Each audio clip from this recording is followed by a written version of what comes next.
Di sini kita akan menjelaskan tentang Kerajaan Majapahit.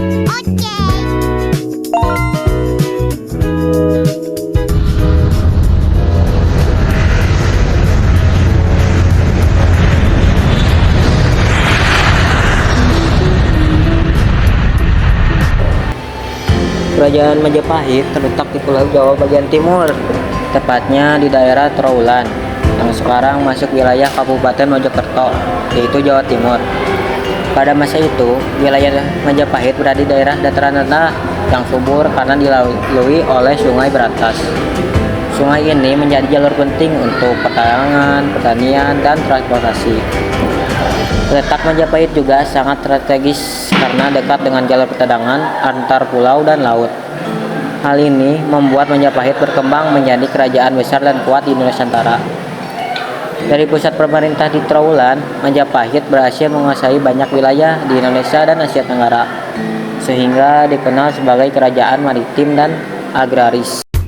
Nah, itu dia letak Kerajaan Majapahit. Selanjutnya, materi sumber sejarah yang akan dijelaskan oleh Ibnu. Silahkan. Sejarah Kerajaan Majapahit diketahui dari berbagai peninggalan sejarah yang ditemukan hingga sekarang. Peninggalan tersebut berupa prasasti, candi, dan kitab-kitab kuno. Prasasti berisi tulisan tentang kehidupan pemerintahan dan peristiwa penting pada masa Majapahit. Selain itu, terdapat banyak candi peninggalan Majapahit yang menunjukkan kemajuan budaya dan arsitektur pada masa itu. Sejarah Majapahit juga tercatat dalam kitab-kitab kuno, seperti kitab yang menceritakan kejayaan dan wilayah kekuasaan kerajaan. Tidak hanya itu, cerita tentang Majapahit juga diturunkan secara lisan melalui dongeng dan cerita rakyat dari generasi ke generasi. Melalui peninggalan-peninggalan inilah, sejarah Kerajaan Majapahit dapat dipelajari dan dipahami hingga sekarang. Dari berbagai sumber sejarah inilah kita mengetahui kisah berdirinya Kerajaan Majapahit. Lalu, siapakah tokoh di balik lahirnya kerajaan besar ini? Kerajaan Majapahit didirikan oleh Raden Wijaya pada tahun 1292 Masehi. Berdirinya kerajaan ini berawal dari runtuhnya kerajaan Singsahari dan situasi politik yang tidak stabil akibat serangan pasukan Mongol ke Jawa. Dengan strategi yang cerdas, Raden Wijaya berhasil mengusir pasukan Mongol dan kemudian mendirikan kerajaan Majapahit di wilayah Jawa Timur. Setelah Raden Wijaya, Majapahit diperintah oleh beberapa raja, diantaranya Jayanegara, Tribhuwana, Wijaya Tunggaldewi, dan Hayam Wuruk. Pada masa Ratu Tribhuwana, Majapahit mulai berkembang pesat dan melakukan perluasan wilayah. Puncak kejayaan Majapahit terjadi pada masa pemerintahan Hayam Wuruk yang didukung oleh Mahapatih Gajah Mada. Pada masa inilah Majapahit menjadi kerajaan besar yang berpengaruh di Nusantara dan Asia Tenggara. Setelah Kerajaan Majapahit berdiri, langkah selanjutnya adalah menata pemerintahan agar kerajaan dapat berkembang. Mari kita lihat bagaimana Majapahit mengatur pemerintahannya. Dalam aspek pemerintahan, Kerajaan Majapahit menerapkan sistem pemerintahan monarki yang dipimpin oleh seorang raja sebagai pemegang kekuasaan tertinggi. Raja dibantu oleh para pejabat kerajaan, terutama Mahapatih yang memiliki peran penting dalam mengatur pemerintahan dan pelaksanaan kebijakan kerajaan. Struktur pemerintahan Majapahit sudah terorganisasi dengan baik di tingkat pusat maupun daerah. Wilayah kerajaan dibagi ke dalam daerah-daerah yang dipimpin oleh pejabat setempat yang bertanggung jawab langsung kepada raja. Dalam menjalankan pemerintahan, Majapahit memiliki aturan hukum dan administrasi yang tertib untuk menjaga stabilitas dan ketertiban kerajaan. Pada kejayaannya, terutama di bawah pemerintahan Hayam Wuruk dan Mahapatih Gajah Mada, sistem pemerintahan Majapahit berjalan efektif sehingga mampu mengelola wilayah yang luas dan beragam.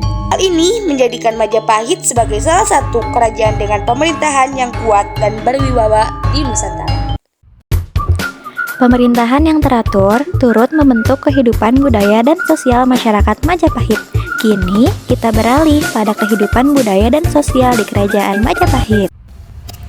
Dalam aspek ekonomi, Kerajaan Majapahit berkembang sebagai kerajaan maritim dan agraris. Letaknya yang strategis membuat Majapahit aktif dalam kegiatan perdagangan, baik di dalam maupun luar Nusantara. Hasil pertanian seperti padi menjadi penopang utama ekonomi, serta perdagangan rempah-rempah, emas, dan hasil laut menjadikan Majapahit menjadi pusat perdagangan penting di Asia Tenggara. Aktivitas ekonomi ini didukung oleh pelabuhan-pelabuhan yang ramai dan sistem pajak kerajaan. Dalam aspek sosial budaya, masyarakat Majapahit memiliki kehidupan yang teratur dengan struktur sosial yang jelas, mulai dari raja, bangsawan, hingga rakyat biasa. Kebudayaan Majapahit berkembang pesat, terutama dalam bidang seni, sastra, dan arsitektur. Hal ini terlihat dari peninggalan candi, prasasti, serta karya sastra seperti kitab, Negara Kertagama, dan Sutasoma. Selain itu, kehidupan beragama di Majapahit berlangsung harmonis dengan berkembangnya agama Hindu dan Buddha secara berdampingan. Jejak budaya Majapahit masih tersimpan dalam berbagai peninggalan sejarah. Mari kita telusuri jejak sejarahnya. Salah satu peninggalan penting kerajaan Majapahit adalah Candi Brahu. Candi ini terletak di kawasan Trowulan, Jawa Timur, yang merupakan pusat kerajaan Majapahit. Candi Brahu diperkirakan digunakan sebagai tempat pemujaan dan upacara keagamaan.